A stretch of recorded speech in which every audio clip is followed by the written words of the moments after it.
Hello students, आज हम लोग क्लास 10th का 8th चैप्टर जो कि इंट्रोडक्शन टू ट्रिग्नोमेट्री है स्टार्ट करेंगे। और इस चैप्टर में हम लोग ट्राइंगल से रिलेटेड प्रॉपर्टीज सीखेंगे। स्पेशली ट्राइंगल में साइड और एंगल के बीच में क्या रिलेशन होता है, जो कि अब तक हम लोगों ने कभी नहीं किया था।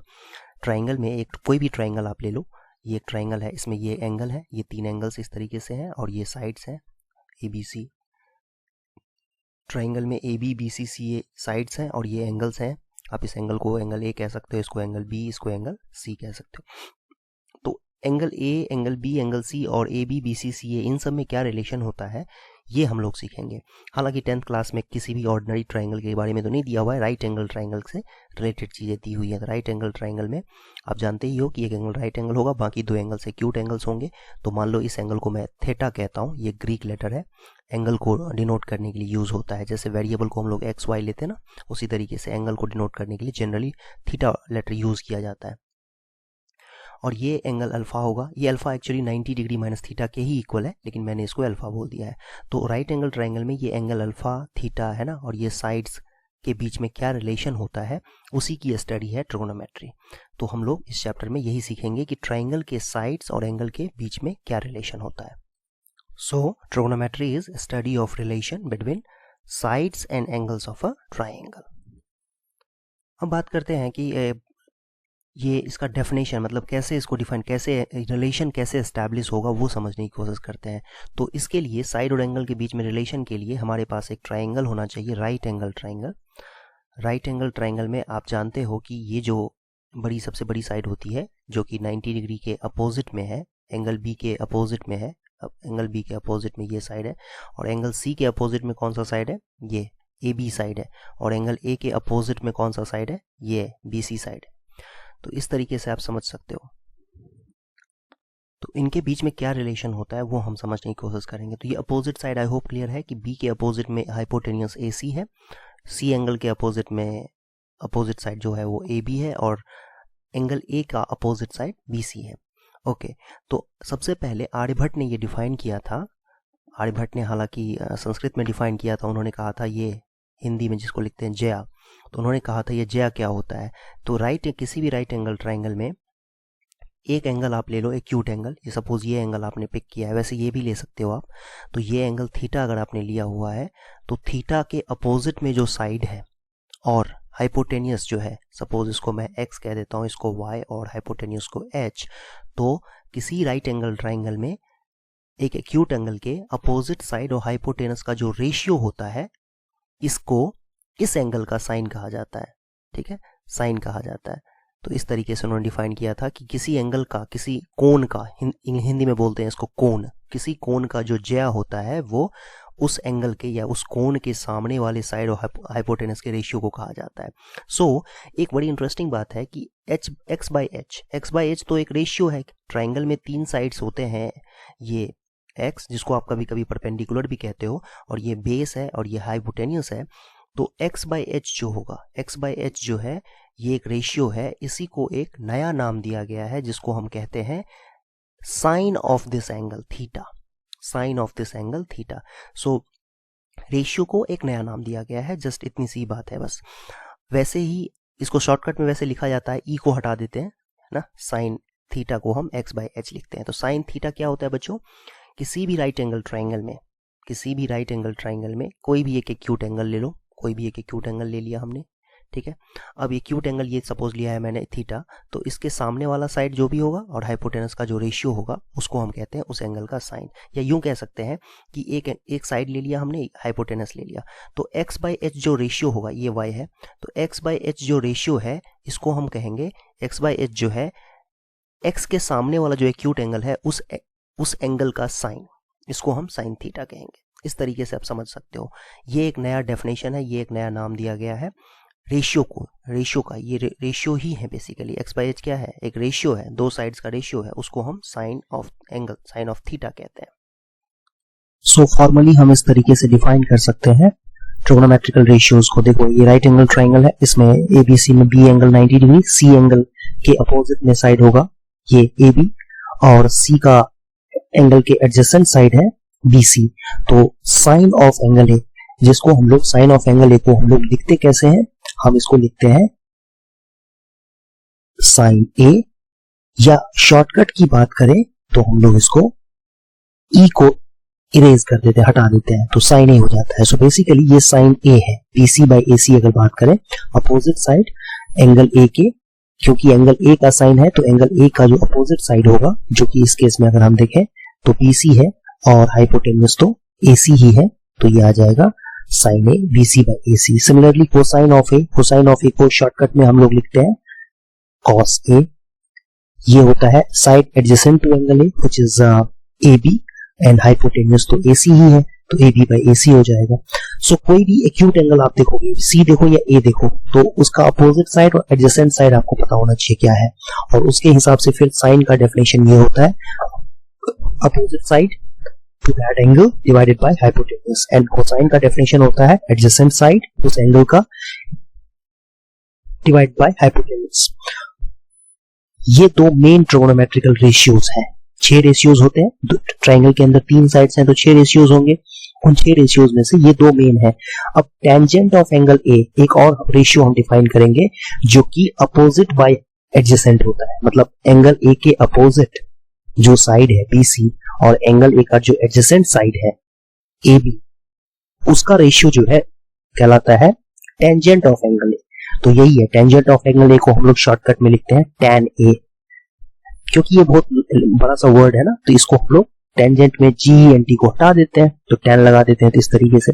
सो ये बेसिकली टेंजेंट ऑफ ए है, बीसी बाय ए बी, तो tangent of A. Similarly sign का रेसिप्रोकल जो रेशियो होगा, मतलब AC by BC, AC by BC जो रेशियो होगा उसको हम कहते हैं कोसिकेंट ऑफ दैट एंगल, मतलब angle A, cosecant of angle A, और इसको हम लोग शॉर्टकट में लिखते कैसे हैं कोसेक ए, ठीक है। और नहीं तो देखोगे किसी किसी बुक में इसको CSC ए भी लिखते हैं, कोसेक को भी छोटा कर दिया और छोटा कर दिया CSC। हालांकि ये रेयरली आप देखोगे, यही ज्यादातर चलता है बुक में, नॉर्मल बुक्स में RD शर्मा ले लो या फिर NCERT वगैरह ले लो तो CSC कम ही यूज होता है। सीकेंट नेक्स्ट है कोसाइन, कोसाइन का जो रेसिप्रोकल होगा उसको हम कहते हैं सीकेंट, ठीक है, और उसको लिखते हैं शॉर्टकट में हम लोग सेक ए, सेक ए लिखते हैं इसको, ठीक है। और वो क्या होगा AC बाय AB हो जाएगा। ये 2 मेन रेशियोज थे साइन और कोसाइन। टेंजेंट जो है वो इन दोनों का रेशियो होता है, साइन और कोसाइन का रेशियो होता है। Sine A by cos A को कहा जाता है tan A, sine A by cos A को ही हम tan ए भी कहते हैं, ठीक है। आप जैसे साइन ए है BC बाई AC और ये है कॉस ए है AB बाई AC, दोनों का रेशियो निकालो, यही आएगा BC बाई AB आएगा।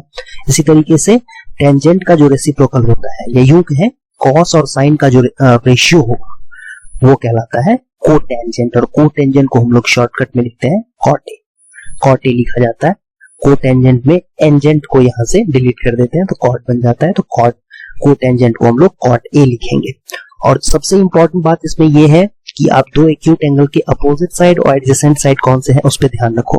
हालांकि देखा जाए तो सी का एडजेसेंट साइड BC भी है और हाइपोटेन्यूज भी है, बट हम हाइपोटेन्यूज को एक स्पेशल कैटेगरी में रख रहे हैं, इसलिए हम उसको कंसीडर नहीं करते हैं। हम हमारे लिए जो एडजेसेंट साइड है वो ये है, ठीक है, C का, और A का एडजेसेंट साइड AB है, और A का अपोजिट साइड BC है, और C का अपोजिट साइड AB है। और डेफिनेशन साइन का होता है अपोजिट बाय हाइपोटेन्यूज, कोसाइन का होता है एडजेसेंट बाय हाइपोटेन्यूज, और टेंजेंट तो इन दोनों का रेशियो होता है। कोसिकेंट तो साइन का रेसिप्रोकल होता है, सीकेंट तो कोसाइन का रेसिप्रोकल होता है, और कोटेंजेंट जो है वो कॉस और साइन का रेशियो होता है। तो इस तरीके से अगर हमने ये 2 अच्छे तरीके से समझ लिया तो बाकी तो अपने आप समझ में आ ही जाएगा। नेक्स्ट एक रिमार्क है जो कि बहुत ही अच्छा रिमार्क दिया हुआ है, कई बार बच्चे कंफ्यूज हो जाते हैं, तो उसके लिए ये क्लैरिटी है कि आप जब भी साइन ए देखते हो तो इसका मतलब ये मत समझ लेना कि साइन और ए का मल्टीप्लीकेशन हो रखा है, बिल्कुल नहीं। साइन और ए ये दोनों अलग अलग चीजें हैं एक तरीके से देखा जाए तो। वैसे साइन का मतलब क्या होता है, तो साइन को हम इस तरीके से समझ सकते हैं कि साइन जो है किसी राइट एंगल ट्राइंगल के अंदर अपोजिट साइड और हाइपोटेन्यूज का रेशियो होता है। तो अपोजिट साइड किसका भाई, तो एंगल ए का, है ना। तो इस तरीके से हम समझ सकते हैं कि साइन ऐसे लिख दूं मैं केवल साइन, तो इसका अपने आप में कोई मतलब नहीं है। जैसे आप लोग ने बचपन से सीखा होगा कि जैसे मैं ये लिख दूं अगर मान लो, तो इसका क्या मतलब हुआ, स्क्वायर रूट तो है लेकिन ये क्या है, मतलब इसको, इसका अपना कोई सिग्निफिकेंस, इसका कोई मतलब नहीं है जब तक इसके अंदर कोई एक नंबर ना पुट किया जाए।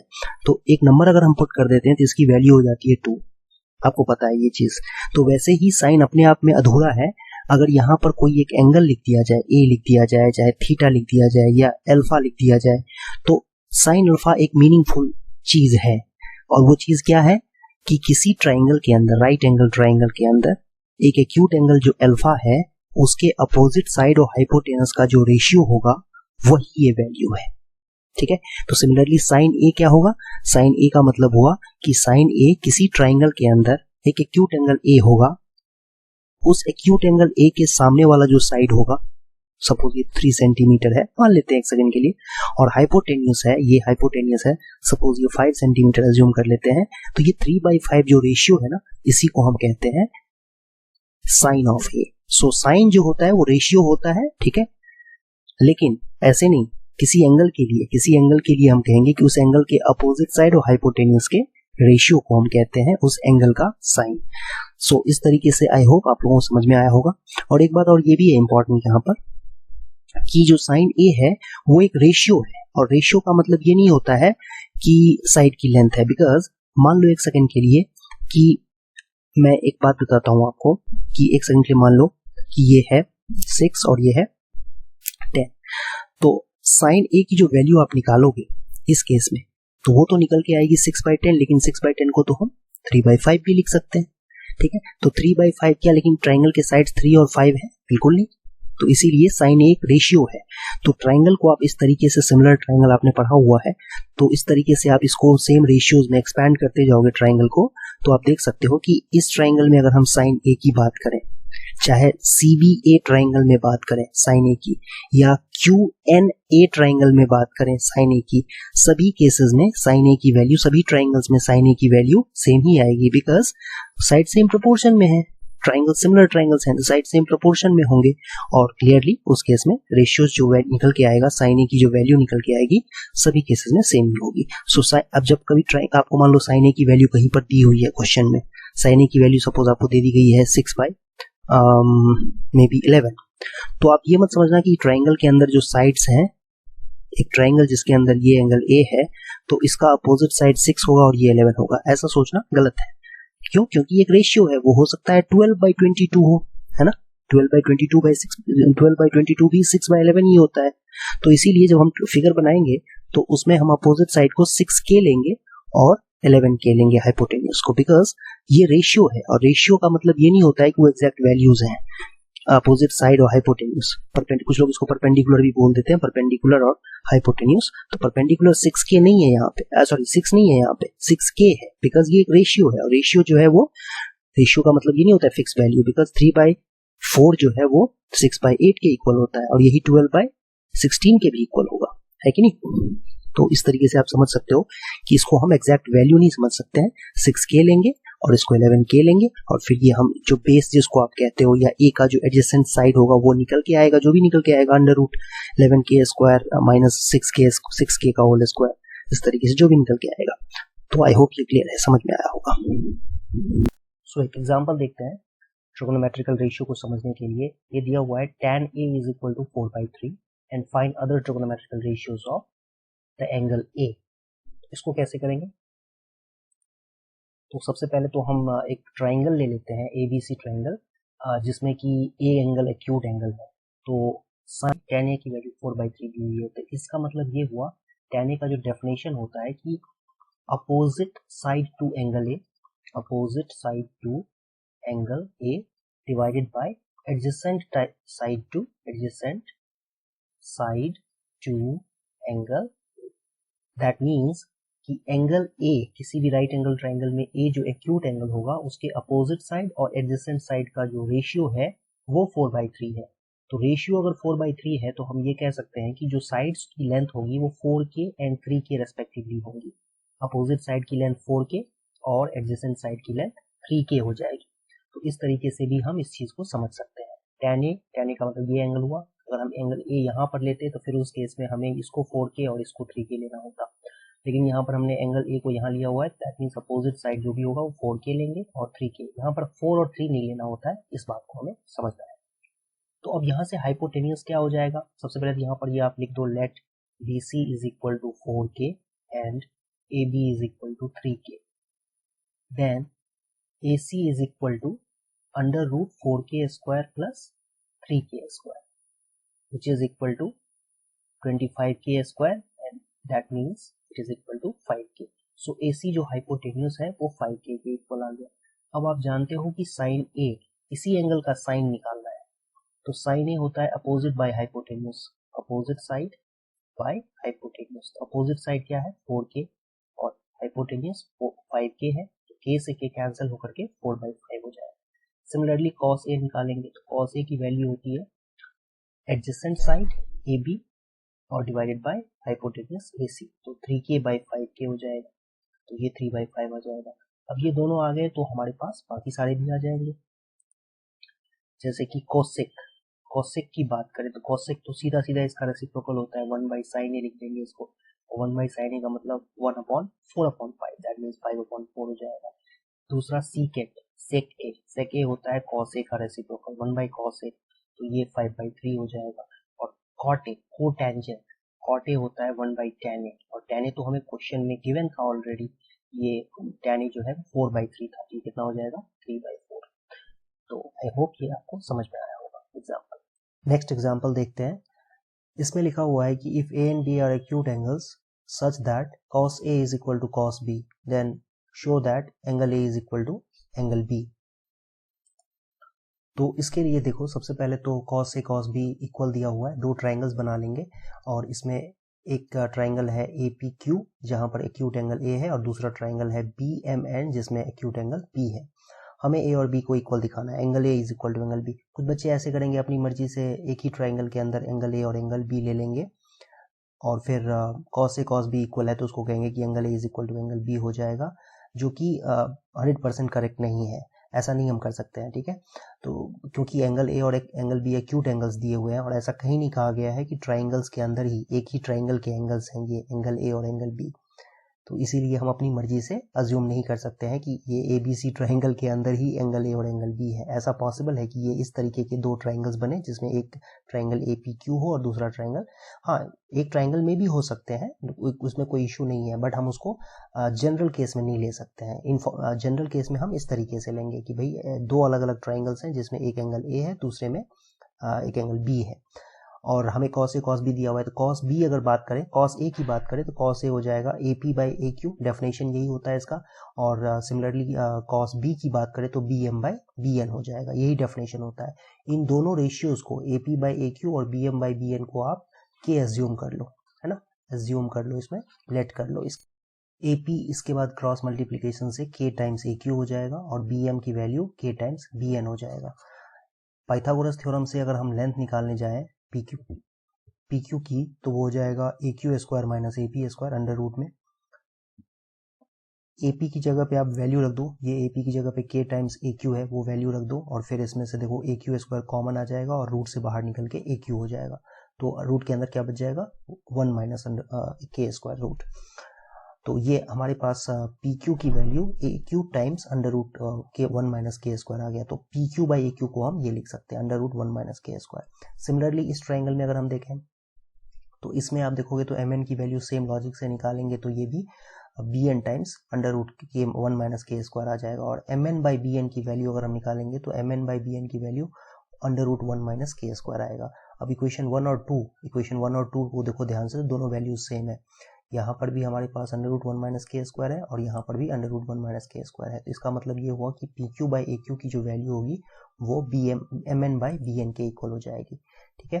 और यहाँ से हम ये भी लिख सकते हैं PQ/MN, क्रॉस मल्टीप्लीकेशन कर देंगे, MN को यहाँ शिफ्ट कर दो और AQ को यहाँ शिफ्ट करो, तो उससे PQ/MN की वैल्यू AQ/BN के इक्वल आएगी। लेकिन ऊपर से अगर हम देखें, जो हमारे पास गिवन फैक्ट था cos A cos B equal था, जिसकी वजह से AP/AQ BM/BN के इक्वल आया था, तो AP/AQ BM/BN के इक्वल है, AP/AQ BM/BN के इक्वल है, BM को यहाँ ले आओ, AQ को यहाँ शिफ्ट करो, तो उससे AP/BM AQ/BN के इक्वल आ जाएगा, ठीक है। ये हमारे पास गिवन था जिसको हमने मैनिपुलेट करके ये कन्वर्ट कर दिया है।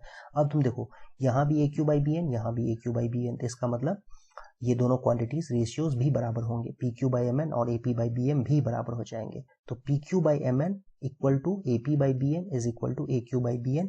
और अगर आप देखो ध्यान से तो ये ट्राइंगल के तीनों साइड्स थे, PQ AP और AQ क्या थे, ट्राइंगल के साइड्स थे। तो दो ट्राइंगल के साइड्स अगर सेम प्रोपोर्शन में है, उनके रेशियोज अगर इक्वल हैं, तो उनको हम कहेंगे सिमिलर ट्राइंगल्स SSS क्राइटेरिया से, और फिर angle A is equal to angle B हो जाएगा। इस तरीके से प्रूव हो गया। तो ये हमें करना था। तो ये गलती इसमें ये नहीं करनी है हमें कि एक ही ट्राइंगल के अंदर एंगल A और एंगल B ले लेंगे, इसमें एंगल B इक्वल ले लेंगे, और फिर यहाँ पर C और cos A cos B equal दिया हुआ है, तो हम यहाँ से क्या कहेंगे, cos A की वैल्यू जो है दोनों 45 डिग्री हो जाएंगे और दोनों इक्वल हो जाएंगे, ऐसा कहना गलत है। A और B एंगल्स जो है वो दो अलग अलग ट्राइंगल्स में भी हो सकते थे। इस चीज़ को हमें इग्नोर नहीं करना है, क्योंकि हमारे पास इसमें दिया नहीं हुआ है कि एक ही ट्राइंगल के एंगल्स हैं, तो अपनी मर्जी से हम अज्यूम नहीं कर सकते हैं, हमें इस तरीके से ही करना पड़ेगा। एक ट्राइंगल APQ बनाना होगा और दूसरा ट्राइंगल PMN, और फिर हमें ये प्रूव करना होगा angle A is equal to angle B। Question है, in a triangle ABC right angle at B, if tan A is equal to 1 by root 3, then find the value of sin A into cos C plus cos A into sin C। तो देखो इसको कैसे करेंगे। तो tan A की value 1 by root 3 दी हुई है, लेकिन tan A अगर डेफिनेशन से देखें तो अपोजिट साइड बाय हाइपोटेनस होगा। तो अपोजिट साइड आपको दिख रहा होगा BC है और एडजेसेंट साइड AB है, तो BC बाई AB हो जाएगा, और वही 1 बाई रूट 3 के इक्वल है। तो BC की लेंथ को आप 1 नहीं लोगे, 1 इंटू के ले लो, तो 1 इंटू के ही होता है, और AB की लेंथ को रूट 3 इंटू के लेंगे तो वो रूट 3 टाइम्स के हो जाएगा। फिर पाइथागोरस थ्योरम से AC की लेंथ निकाल लेंगे, वो 2k के इक्वल आ जाएगा। अब हम बात करते हैं जो ये वैल्यू फाइंड करने के लिए कहा गया है आपसे, उसकी बात करते हैं। तो ये हमें वैल्यूज निकालने हैं और फिर ऐड और सबट्रैक्ट मल्टीप्लीकेशन जो भी करना है वो करेंगे। तो साइन ए की वैल्यू हो जाएगी, साइन ए का मतलब opposite side divide by hypotenuse, तो k बाई 2k। कॉस सी में होता है एडजेसेंट साइड, तो एडजेसेंट साइड तो यही है BC के C एंगल के लिए, तो k बाई 2k हुआ। और कॉस ए के लिए एडजेसेंट साइड ये है BA, और साइन C के लिए अपोजिट साइड रूट 3k है, तो root 3k by 2k। Hypotenuse तो फिक्स ही है, k से सारे कैंसिल हो जाएंगे, ये k से k, ये k से k, ऐसे ही सारे k वाले टर्म्स कैंसिल हो जाएंगे, k कैंसिल हो जाएंगे, और ये आ जाएगा आपके पास 1 बाई 2 इंटू 1 बाई 2 1 बाई 4, और रूट 3 इंटू रूट 3 3 होता है, और डिनोमिनेटर में 2 इंटू 2 4 हो जाएगा। फिर एलसीएम लेंगे 4, तो ये वैल्यू आ जाएगी 1। तो ये जो वैल्यू थी sine A into cos C plus cos A into sine C, इसकी वैल्यू 1 के इक्वल आ जाएगी। तो ये हमें इस क्वेश्चन में करना था। नेक्स्ट एग्जाम्पल देखते हैं। इसमें कहा जा रहा है कि एक ट्राइंगल PQR में 90 डिग्री एंगल पर Q एंगल है, Q एंगल 90 डिग्री है, PR प्लस QR 25 सेंटीमीटर है, PQ की वैल्यू 5 सेंटीमीटर है, तो आपको कहा जा रहा है sine P cos P tan P की वैल्यू निकालो। तो इस क्वेश्चन में PR प्लस QR की वैल्यू 25 दी हुई है, तो हम QR को 25 माइनस PR लिख सकते हैं, राइट साइड में ट्रांसपोज कर देंगे PR को। तो फिर उसके बाद पाइथागोरस थ्योरम से PR स्क्वायर की जो वैल्यू होगी वो RQ square plus QP square के इक्वल होगा, और PR स्क्वायर को आप PR स्क्वायर ही रहने दो, बट RQ स्क्वायर को आप ये 25 माइनस PR स्क्वायर के इक्वल लिख सकते हो। और फिर इसको सिंप्लीफाई करोगे A minus B whole square के फार्मूले से, तो ये आ जाएगा आपके पास PR की वैल्यू 13 आ जाएगी, और PR की वैल्यू 13 है तो RQ की वैल्यू पाइथागोरस थ्योरम से निकल के आ जाएगा, ये 12 के इक्वल। अब हमें sine P cos P tan P find करना, तो साइन P की वैल्यू हो जाएगी RP, साइन P की वैल्यू हो जाएगी RQ डिवाइड बाय RP, तो RQ आपका 12 है और ये RP 13 है। cos P जो है वो एडजेसेंट साइड और हाइपोटेनस का रेशियो होता है, तो 5/13 हो जाएगा। tan P जो है वो opposite side RQ, tan P का मतलब P के सामने वाला साइड और एडजेसेंट साइड का रेशियो होगा, तो 12/5 आ जाएगा। कुछ बच्चों के मन में यहाँ पर हो सकता है कि यहाँ पर K वाला सिस्टम क्यों नहीं लिया, क्योंकि यहाँ पर K की जरूरत नहीं थी, इसमें हमें ट्राइंगल के साइड्स की लेंथ डायरेक्टली दी हुई है, डायरेक्टली नहीं इनडायरेक्टली दी हुई है। PQ 5 दे दिया है और राइट एंगल ट्राइंगल है, तो पाइथागोरस थ्योरम से हम आसानी से ये फाइंड आउट कर सकते हैं। तो इसमें K लेने की कोई जरूरत ही नहीं, यहाँ पर ट्राइंगल के साइड्स की लेंथ ही दी हुई है, यहाँ पर रेशियो जैसा कुछ नहीं दिया हुआ है। जब हमें साइन A की वैल्यू दी हुई होगी, सपोज कुछ भी जैसे ले तो 3/4, तब हमें सोचना होगा यहाँ पर कि ट्राइंगल जो होगा उसमें एंगल A अगर ये है तो जरूरी नहीं है कि ये अपोजिट साइड 3 और ये 4 होगा, यहाँ पर 3K 4K लेना होगा। बट अगर हमें ट्राइंगल के साइड की लेंथ ही दे दी गई है जैसा कि इस क्वेश्चन में था, तब यहाँ पर K लेने की जरूरत नहीं होती है, K लेने का कोई सेंस नहीं बनता है। नेक्स्ट एग्जांपल देखते हैं, ट्रू एंड फॉल्स से रिलेटेड है ये, और इसमें कहा जा रहा है justify your answer also. Value of tan A is always less than 1, no not necessarily. क्योंकि ट्राइंगल में एक ट्राइंगल अगर हम बनाते हैं तो हम देख सकते हैं कि ये अगर सपोज ये एंगल ए है तो ए के अपोजिट में जो साइड है वो बेस से एडजेसेंट साइड से बड़ी भी हो सकती है और छोटी भी हो सकती है, ठीक है। तो इस तरीके से तो क्लियरली इस केस में जब बेस यहाँ पर अगर मान लो ये x है और ये y है, और इस केस में अगर बात करें x और y है तो tan a की वैल्यू x बाई y होगी। अगर x बड़ी है y से तो रेशियो क्या हो जाएगा उस केस में 1 से ज़्यादा होगी। और अगर देखें तो इस केस में अगर हम बात करें तो इस केस में अगर x छोटी वैल्यू है y से तो x बाई y की वैल्यू क्या हो जाएगी, लेस देन 1 हो जाएगी।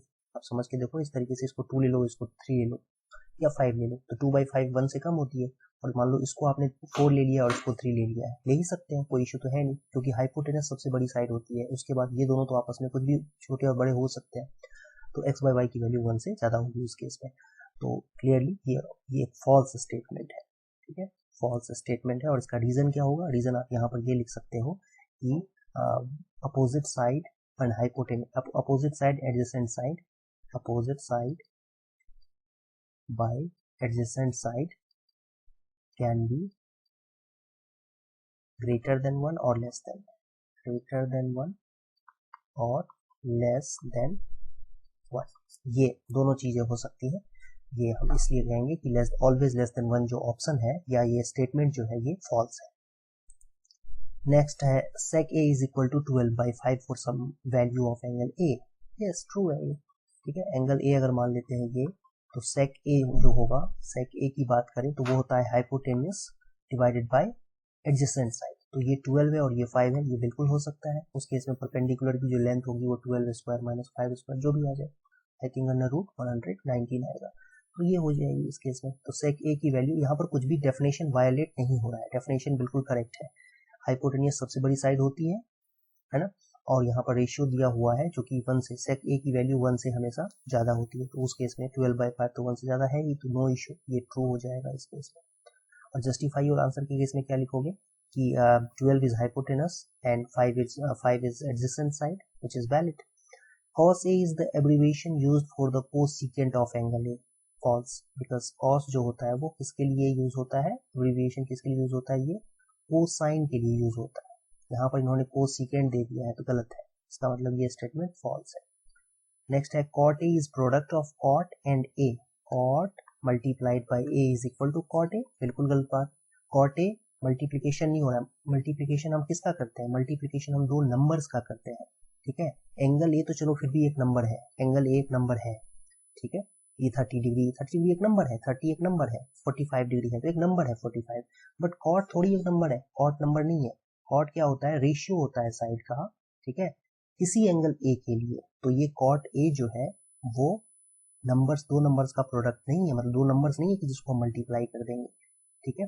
या ये कोई वेरिएबल नहीं है कि जैसे x into y x y हो जाता है, तो वेरिएबल भी एक नंबर ही तो है, ठीक है, वो हमें पता नहीं है क्या है, बट है तो वो नंबर ही ना कोई। उसी तरीके से कॉट यहाँ पर कोई नंबर नहीं है जिसको हम a से मल्टीप्लाई कर देंगे, तो ये स्टेटमेंट फॉल्स है। Cot A is product of cot and A, बिल्कुल नहीं। ऐसे ही साइन ए भी मल्टीप्लीकेशन है साइन और ए का, हाँ बिल्कुल नहीं, तो ये स्टेटमेंट फॉल्स है। नेक्स्ट है sine theta is equal to 4/3 for some angle theta. किसी भी एंगल थीटा के लिए क्या 4/3 हो सकता है साइन थीटा, बिल्कुल नहीं हो सकता है, बिकॉज साइन थीटा की जो वैल्यू होती है वो अपोजिट साइड और हाइपोटेन्यूस का रेशियो होता है, और किसी राइट एंगल ट्राइंगल में हाइपोटेन्यूस जो है वो सबसे बड़ी साइड होती है। तो क्लियरली जो वैल्यू होगी साइन थीटा की वो लेस देन 1 होनी चाहिए। Sign theta is always less then और इक्वल टू 1, ठीक है, तो लेस देन इक्वल टू 1 होता है, लेकिन ये वैल्यू तो ग्रेटर देन 1 है, इसीलिए ये फॉल्स स्टेटमेंट है, तो ये भी फॉल्स हो जाएगा। नेक्स्ट टॉपिक है trigonometrical ratio of some specific angles. मतलब ये कि अभी तक हम लोग थीटा के बारे में बात कर रहे थे, एक राइट एंगल ट्राइंगल बना दिया, इसमें ये एंगल कभी ए होता था, कभी थीटा, कभी अल्फा, इस तरीके से दिया होता था।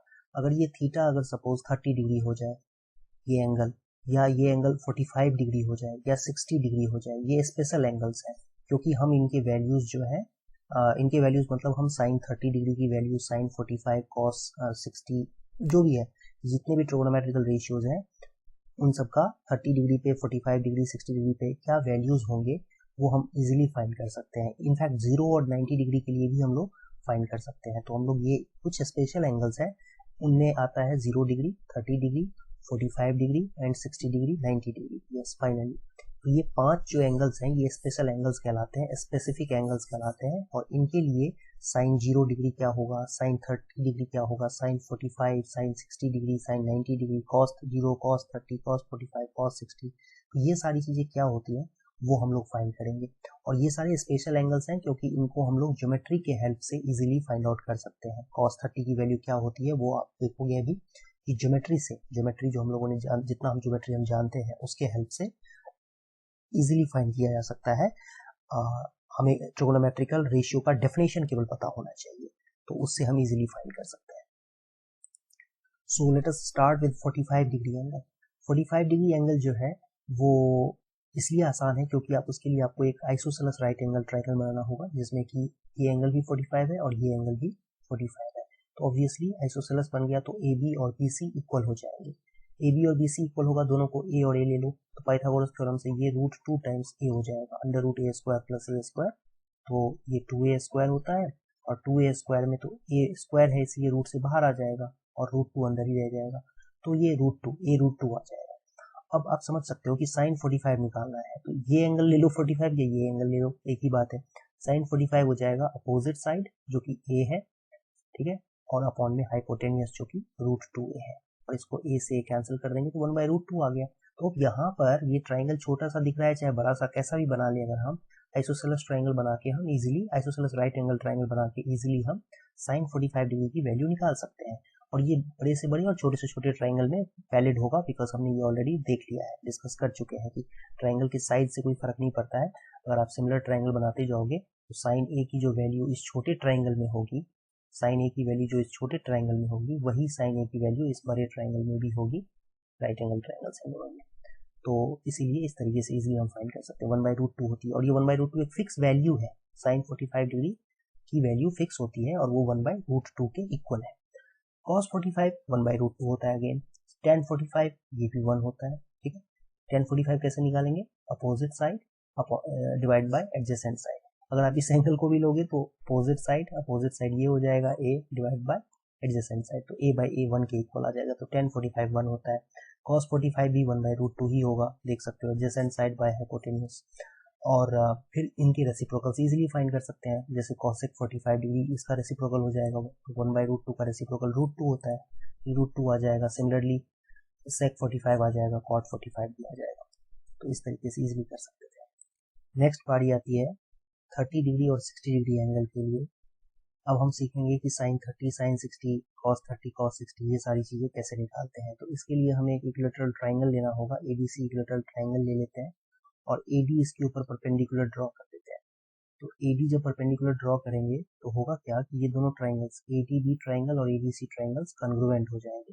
रीजन ये है कि इक्विलैटरल ट्राइंगल्स हैं तो आप देख ही सकते हो कि ये साइड इसके इक्वल होगा, ए बी और ए सी इक्वल हो जाएंगे, ए बी कॉमन साइड है और 90 डिग्री एंगल्स है दोनों, तो दोनों ट्राइंगल्स कॉन्ग्रुएंट हो जाएंगे आरएचएस प्रॉपर्टी से, ठीक है। वाई लिखा हुआ है तो क्यों भाई, आरएचएस से। और बी डी फिर डी सी के इक्वल हो जाएगा, बी डी डी सी के भी इक्वल हो जाएगा।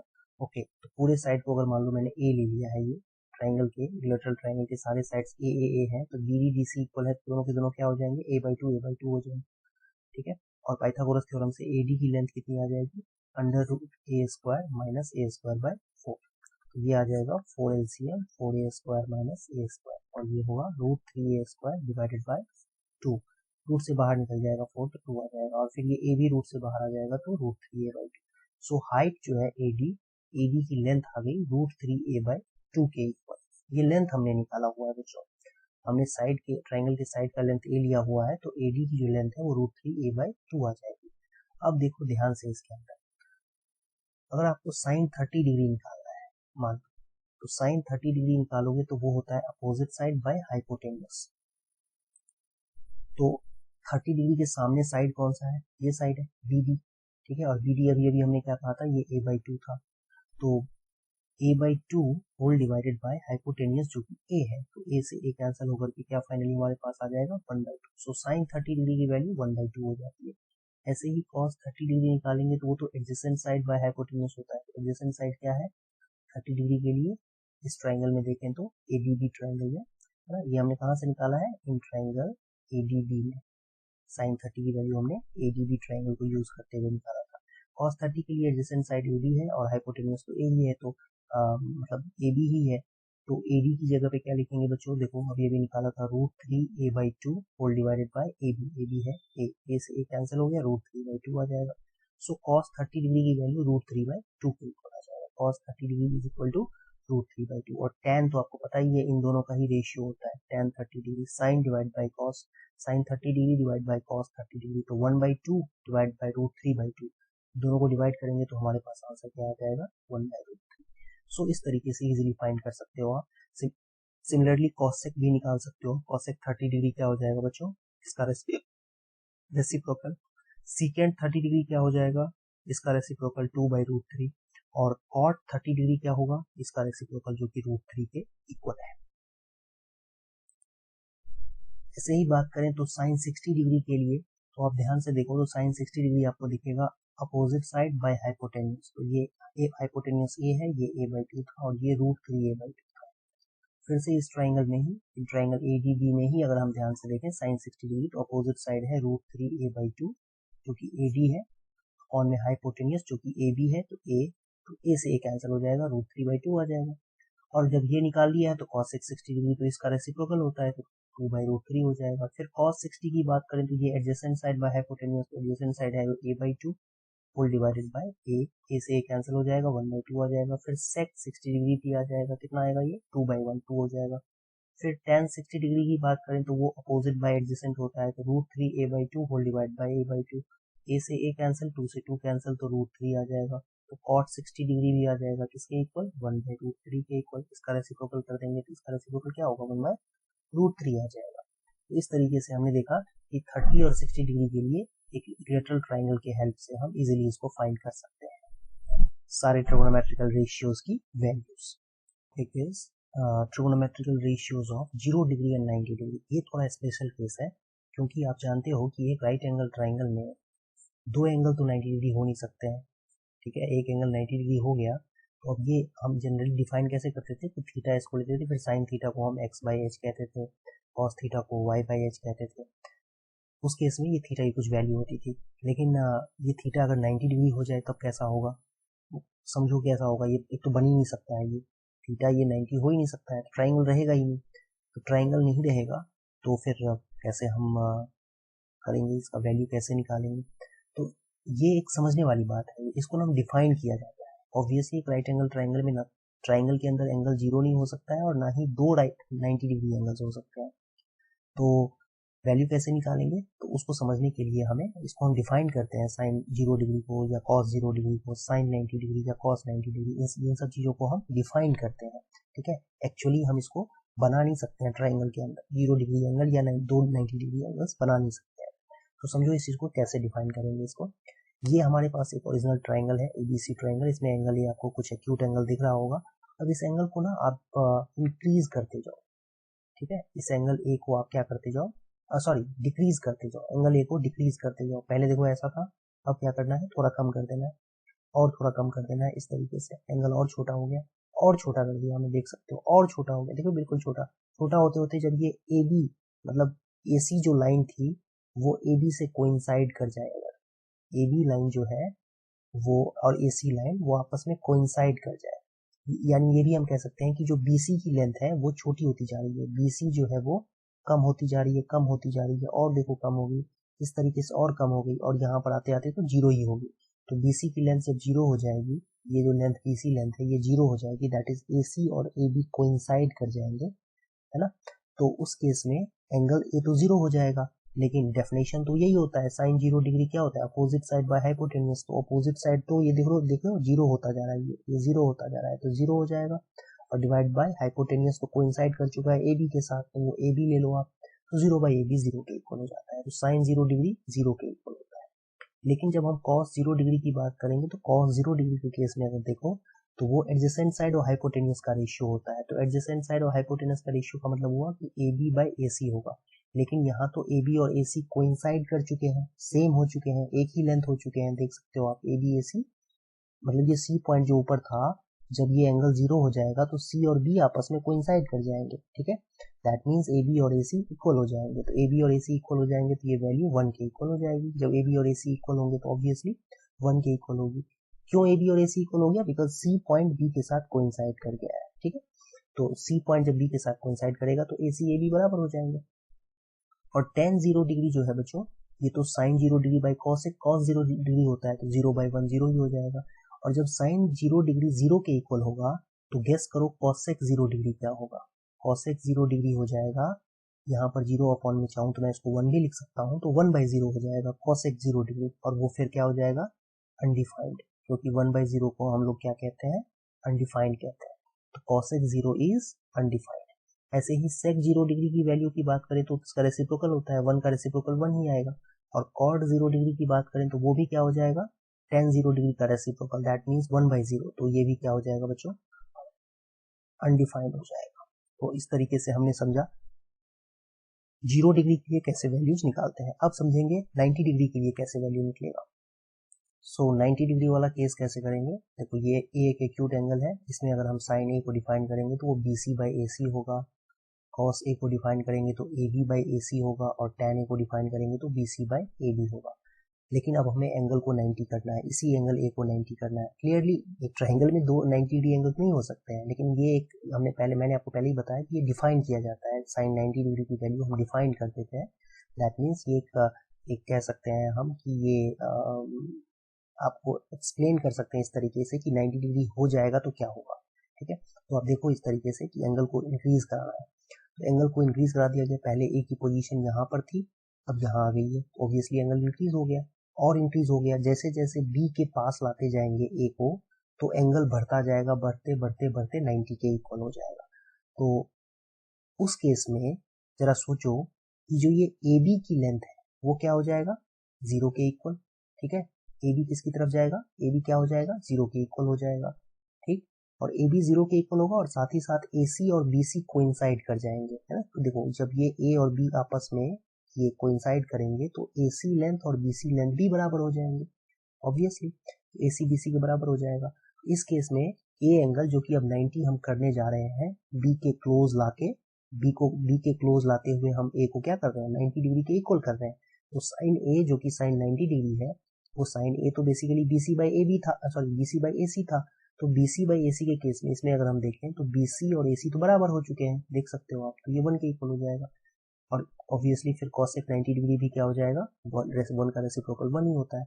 लेकिन इसमें cos 90 डिग्री जो होगा, cos 90 डिग्री तो ए बी बाई ए सी होगा। तो ए बी बाई ए सी की वैल्यू अगर बात करें तो 0, क्योंकि ए बी तो 0 हो चुका है, तो 0 बाई ए सी का मतलब 0 ही हो जाएगा। और फिर sec 90 डिग्री जो है वो अनडिफाइंड हो जाएगा, बिकॉज 0 का रेसिप्रोकल करेंगे बच्चों, तो ये क्या आ जाएगा? अनडिफाइंड। और tan 0 की बात करें, सॉरी tan 90 डिग्री की बात करें तो वो तो साइन और कोसाइन का रेशियो होता है। Sine 90 degree by cos 90 degree लिख सकते हैं इसको, दैट मीन्स 1 बाई 0 लिख सकते हैं। और 1 बाई 0 को हम क्या लिखते हैं? नॉट डिफाइंड या अनडिफाइंड, अनडिफाइंड लिख देंगे इसको। और ऑब्वियसली जो cot 90 डिग्री होता है वो cos 90 और sin 90 का रेशियो होगा। तो 0 बाई 1, तो 0 बाई 90, 0 बाई 1 कितना हो जाएगा? 0 के इक्वल आ जाएगा। तो इस तरीके से हमने देखा कि 90 डिग्री के लिए sine, cos, tan, cosec, sec की क्या वैल्यूज होती है वो हमने फाइंड कर लिया, देख लिया। और इसको हम डिफाइन करते हैं। Sine 90 degree is defined as 1, cosec 90 degree is defined as 1, cos 90 degree is defined as 0 and tan 90 degree is not defined. तो इस तरीके से हमें ये समझना था कि एंगल ए अगर 0 डिग्री, 30, 45, 60 और 90 होगा तो उसके लिए sign A, sine cos A, tan A, cosec ए, इन सब की वैल्यूज क्या होंगी। फॉर एग्जांपल साइन ए की वैल्यू जब ए 0 डिग्री होगा तो 0 के इक्वल हो जाएगा, that mean sine 0 degree is equal to 0, sine 30 1/2, sine 45 1/√2, sine 60 √3/2, sine 90 1। और उल्टा साइड से चलता है, देखो ये 1 पहले आ जाएगा, फिर √3/2 बाद में आएगा, फिर 1/2, 1/√2, 1/2 ही रहेगा, 1/2 यहाँ आ जाएगा, 0 यहाँ। इस तरीके से आप समझ सकते हैं। टेबल बहुत ही अच्छा टेबल दिया हुआ है एनसीईआरटी के अंदर, जो आप लोग को समझने के लिए, याद रखने के लिए बहुत ही इंपॉर्टेंट है। वैसे डेफिनेशन अगर आपको याद हो तो आप इजीली याद रख सकते हो इस चीज को। एक केवल आपको ये साइन ए याद रखना है बस। साइन 0 डिग्री क्या होता है? 0। साइन 0 और cos 90 बराबर होते हैं, ठीक है। फिर साइन 30 और cos 60 भी बराबर होते हैं, आप देख सकते हैं इस तरीके से। और उसके बाद साइन 45 और cos 45 आपस में बराबर होते हैं, ठीक।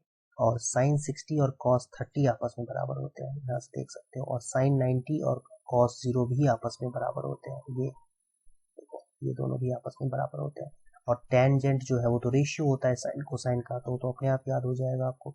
और कॉसेक जो है तो साइन का रेसिप्रोकल होता है, तो उस तरीके से भी आप याद रख सकते हो। सिमिलरली सेक और कॉट को भी। नेक्स्ट एग्जाम्पल देखते हैं। इसमें कहा जा रहा है कि evaluate the following sine 60 degree into cos 30 degree plus sine 30 degree into cos 60 degree. पहले पार्ट की बात करें अगर, तो इसके लिए साइन 60 की वैल्यू आपको याद होनी चाहिए, और ये प्रैक्टिस से ही आएगा। जब खूब सारे क्वेश्चंस आप प्रैक्टिस करोगे, 25-30 क्वेश्चंस के ऊपर प्रैक्टिस कर लोगे, तो धीरे धीरे याद होना स्टार्ट हो जाएगा। बल्कि आप तब तक मत रुको जब तक कि फार्मूले याद ना हो जाए। इतने सारे क्वेश्चंस प्रैक्टिस कर लो कि फार्मूले अपने आप याद हो जाए। तो ये √3/2 होता है। cos 30 डिग्री की वैल्यू भी √3/2 ही होता है। साइन 30 तो 1/2 है, तो cos 60 भी 1/2 ही होगा, बिकॉज 30-60 वाला जो पेयर अभी देखा था हम लोगों ने थोड़ी देर पहले। तो साइन 30 जो है वो cos 60 के बराबर होता है, और cos 60 जो है वो साइन 60 जो है वो cos 30 के इक्वल होता है। तो ये √3/2 इंटू √3/2 3/4 हो जाएगा, प्लस 1/4 होगा, और इसको ऐड करेंगे तो 1 के इक्वल आ जाएगा। तो ये वैल्यू 1 हो जाएगी। सिमिलरली इसके लिए तो tan 45 डिग्री की वैल्यू 1 होती है, उसका स्क्वायर कर देना है। फिर cos 30 की वैल्यू √3/2 होती है, उसका स्क्वायर कर देना है। और sin 60 की वैल्यू भी √3/2 ही होती है, बिकॉज cos 30 और sin 60 बराबर होते हैं। ये भी देखा ना हमने।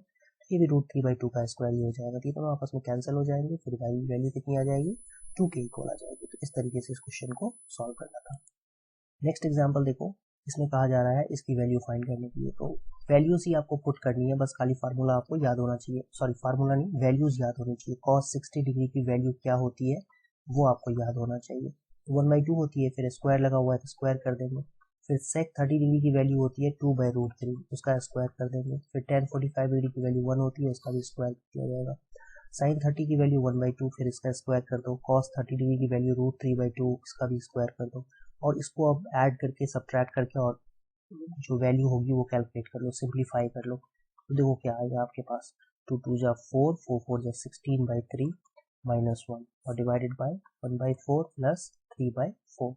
तो ये डिनोमिनेटर में ध्यान से देखो, तो ये तो 1 हो चुका है, बिकॉज 4/4 तो 1 ही हो जाएगा। सो हमें न्यूमरेटर को केवल सिंप्लीफाई करना है, तो इसका एलसीएम 12 आ जाएगा, और फिर 15 प्लस 64 -12, तो ये आ जाएगा आपके पास 67/12। ठीक है, 67/12, तो यही आपका आंसर है। ऐसे भी लिख दो, चाहे मिक्स फ्रैक्शन में चाहो तो मिक्स फ्रैक्शन में भी चेंज करके लिख सकते हो। तो ये सिंप्लीफाई होकर के आपके पास वैल्यू। नेक्स्ट एग्जांपल है, एमसीक्यू है। इसमें एक ऑप्शन आपको सेलेक्ट करना है कि sin 2a और 2 sin a दोनों आपस में कब बराबर होंगे। तो जैसा कि हम जानते हैं कि a की वैल्यू अगर 0 रख दिया जाए तो sin 0 डिग्री होता है 0, तो राइट हैंड साइड 0 हो जाएगा, और इधर भी आप a की जगह पे 0 रख दोगे तो भी 0 ही हो जाएगा। sin 0, 2 × 0 0 ही होता है, sin 0 degree is equal to 0, so 0 is equal to 0। So A answer के लिए ये स्टेटमेंट ट्रू होगा। एक और एमसीक्यू देखते हैं। इसमें आपको कहा जा रहा है 2 tan 30 1/1 - tan स्क्वायर 30 डिग्री की वैल्यू किसके इक्वल होगी, फाइंड करो। तो इसके लिए आपको क्या करना चाहिए कि वैल्यू पुट कर लो। tan 30 डिग्री की वैल्यू क्या होती है, 1/√3 अपॉन में 1 - 1/√3 का स्क्वायर, तो ये आ जाएगा 2/√3 अपॉन में 1 - 1/3। फिर आ जाएगा ये 2/√3 अपॉन में एलसीएम लेंगे 3 - 1, तो 2/√3 अपॉन में 2/3, 2 से 2 कैंसिल होगा, और 3 ऊपर चला जाएगा, तो 3/√3 आ जाएगा, और ये फाइनली √3 के इक्वल हो जाएगा। कैंसिल होगा, √3 को हम √3 × √3 लिख सकते हैं, और एक √3 कैंसिल हो जाएगा, सो √3 आ जाएगा। और √3 tan 60 डिग्री के इक्वल होता है, ये आपको याद होना चाहिए, नहीं तो काम नहीं बनेगा। तो tan 60 degree is equal to √3, और हमारा जो सिंप्लीफाई करके ये जो वैल्यू आई है ये भी √3 के ही इक्वल है। देयरफॉर ये क्वांटिटी और ये क्वांटिटीज दोनों इक्वल। फॉर एग्जाम्पल देखते हैं, इसमें लिखा हुआ है tan a + b is equal to √3 and tan a - b is equal to 1/√3, और a + b की वैल्यू जो है 0 और 90 डिग्री के बीच में है, और a b से ज़्यादा भी है, तो a और b की वैल्यू फाइंड करो। तो सबसे पहले तो ये समझना होगा जो हमें कि tan a अगर मान लो आपको 1/√3 दिया हुआ है, तो आप जानते हो यहाँ से कि ये tan 30 डिग्री के इक्वल होता है। तो tan a अगर tan 30 डिग्री के इक्वल है, तो हम यहाँ से ये क्लेम कर सकते हैं कि a जो है वो 30 डिग्री के इक्वल होगा। ध्यान देने वाली बात यहाँ पर यह है कि आप इसको tan को tan से काटोगे नहीं, बिकॉज काटने का मतलब होता है आप डिवाइड कर रहे हो, और नंबर्स को नंबर से काटा जाता है। अब tan कोई नंबर नहीं है जिसको हम कैंसिल कर देंगे, हम सिंपली ये कहेंगे कि tan A अगर tan 30 डिग्री के इक्वल है then A will be 30 degree, बस, ठीक है, फॉर एक्यूट एंगल ऑब्वियसली। तो ये चीज हमारी समझ में आना चाहिए। तो यहाँ tan A नहीं दिया हुआ है बल्कि tan A प्लस B की वैल्यू √3 के इक्वल दी हुई है। तो √3 tan 60 डिग्री के इक्वल होता है, तो A प्लस B 60 डिग्री हो जाएगा। A plus B is equal to 60 degree. ये हमारा फर्स्ट इक्वेशन आ गया। ऐसे ही tan A माइनस B की वैल्यू ये दिया हुआ है 1/√3 के इक्वल, और 1/√3 tan 30 डिग्री पे होता है, तो a माइनस बी किसके इक्वल हो जाएगा, 30 डिग्री के इक्वल हो जाएगा। ये सेकेंड इक्वेशन है। अब ये दो लीनियर इक्वेशन में 2 वेरिएबल्स आ चुके हैं, इनको सॉल्व कर लो। तो कैसे करेंगे सॉल्व, ए और फर्स्ट और सेकेंड इक्वेशन को ऐड कर दो, तो आपके पास 2a आ जाएगा 90 डिग्री के इक्वल, और फिर a की वैल्यू आ जाएगी 45 डिग्री, ठीक है। और इस वैल्यू को इक्वेशन 1 में पुट कर देंगे तो b की वैल्यू आ जाएगी 15 डिग्री, ठीक। a की वैल्यू 45, b की वैल्यू 15 डिग्री, यही हमारा आंसर है। a और b ही फाइंड करना था। इसमें ये जो लिखा हुआ है a plus B greater than 0 degree and less than equal to 90 degree, आपको यहाँ पर ये बताने की कोशिश की जा रही है ये दोनों एंगल्स जो है a और b एक्यूट एंगल्स है, ठीक है, क्योंकि दो एक्यूट एंगल्स का सम जो है 90 डिग्री से ऑब्वियसली कम होगा और 0 डिग्री से ऑलवेज ज़्यादा होगा, तो इस बात का ध्यान रखना है। और a ग्रेटर देन b दिया हुआ है, साफ साफ दिया हुआ है, तो ठीक है, a तो आएगा ही, ऐसे ही 45 डिग्री आया और b 15 डिग्री, तो दोनों वैल्यूज दोनों जो वैल्यूज हैं वो इस कंडीशन को भी सेटिस्फाई कर रहे हैं, इसको भी सेटिस्फाई कर रहे हैं, और हमारे पास आंसर भी आ गया है। तो job is done, question solve हो चुका है। नेक्स्ट देखो, ट्रू एंड फॉल्स से रिलेटेड क्वेश्चन है। Sine a plus B is equal to sine a plus sine B, क्या ये ट्रू है? नो, इसका आंसर होगा बिल्कुल नहीं, बिकॉज अगर हम a की जगह पे कुछ भी वैल्यू ले लें, कोई भी जो वैल्यूज हम जानते हैं इसके साइन और कोसाइन की value, for example sine 30 degree, a 30 ले लेते हैं तो b भी 30 ले लेते हैं, तो क्या ये साइन 30 डिग्री प्लस 30 डिग्री के इक्वल होगा? Sine 30 degree plus sine 30 degree के इक्वल होगा? बिल्कुल नहीं, बिकॉज लेफ्ट हैंड साइड तो साइन 60 डिग्री हो गया, और राइट हैंड साइड जो है वो तो वैल्यू हमें मालूम है कितना होता है, 1/2 प्लस 1/2। साइन 60 डिग्री √3/2 होता है, और 1/2 प्लस 1/2 1 के इक्वल होता है। तो क्या ये ट्रू है? बिल्कुल गलत है, तो इसलिए ये आंसर हो जाएगा no. The value of sine theta increases as theta increases, yes correct है। ये एक्यूट एंगल के केस में अगर 0 डिग्री से बात करें 90 तक के लिए, तो आपको पता होना चाहिए साइन 0 डिग्री जो है 0 होता है, फिर साइन 30 डिग्री जो है वो 1/2 के इक्वल होगा, साइन 45 डिग्री 1/√2 के इक्वल होगा, साइन 60 डिग्री होता है √3/2 के इक्वल, और साइन 90 डिग्री होता है 1 के इक्वल। तो आप अगर इसमें ऑब्जर्व करो तो देखोगे ये वैल्यू बढ़ती जा रही है, 0 से ज़्यादा 1/2 होता है, 1/2 से ज़्यादा 1/√2 होता है, 1/√2 से ज़्यादा √3/2 होता है, और √3/2 से ज़्यादा 1 होता है। तो वैल्यू बढ़ती जाती है जैसे जैसे थीटा इंक्रीज करेगा, जब 0 से 90 की तरफ जाएगा तो उस केस में साइन थीटा की वैल्यू इंक्रीज होती है, तो ये ट्रू है, ठीक है। ऐसे ही cos theta increases as theta increases, ये फॉल्स हो जाएगा, बिकॉज ये तो उल्टा होता है इस केस में, cos 0 डिग्री 1 होता है, फिर cos 30 डिग्री जो है वो √3/2 होता है, तो वैल्यू डिक्रीज होती जाती है, ये स्टेटमेंट फॉल्स है। Sine theta is equal to cos theta for all values of theta, all सबके लिए, नो, फॉल्स है ये, बिकॉज एक के लिए केवल, थीटा जब 45 डिग्री होगा ना तब उस केस में दोनों बराबर होंगे, 45 डिग्री के अलावा जैसे 0 डिग्री 30 डिग्री इन सब के लिए बराबर नहीं होते हैं। cot a is not defined for a is equal to 0, yes true है, बिल्कुल सही बात है। cot 0 को हमने डिफाइन ही किया था, याद करो जब हमने cot a को कैसे डिफाइन किया था, it is not defined, cot a is not defined, in fact define किया गया था cot a is not defined for a is equal to 0, cot a is not defined for a is equal to 0, तो ये हमें याद होना चाहिए, अभी अभी थोड़ी देर पहले हम लोगों ने किया था। तो इस तरीके से ये सारे क्वेश्चंस करने थे, ये स्पेशल एंगल वाला जो टॉपिक है वो कंप्लीट हो गया अभी।